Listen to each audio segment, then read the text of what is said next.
They devoted themselves to the Word of God. They devoted themselves to the Word of God. But that's not what we're doing in America. In America, we're substituting the Word of God. And we're being devoted to other things. We're being devoted to what? Motivational speeches. We're being devoted to the doctrines of demons. We're being devoted to the doctrines of men. We're being devoted to articles on Google.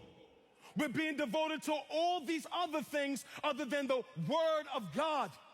It is evident because every Sunday, millions of Christians around America, they gather in rooms just like this, and then they hear things that is not the Word of God.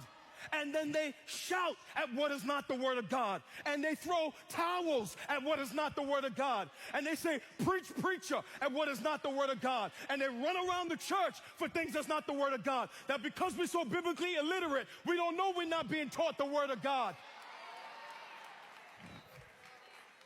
And all across this nation, we got men and women standing in pulpits preaching substitutes of the Word of God.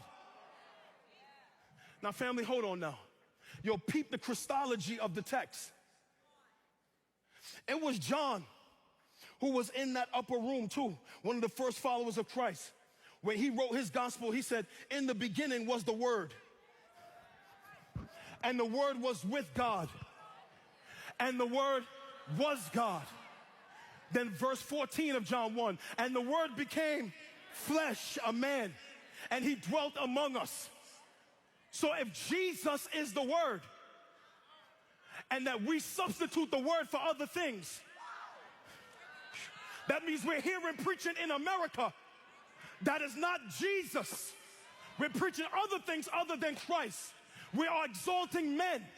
We are exalting offices, but people are not being preached the Word of God. They're not being preached Christ on Sunday morning. We need to hear Christ.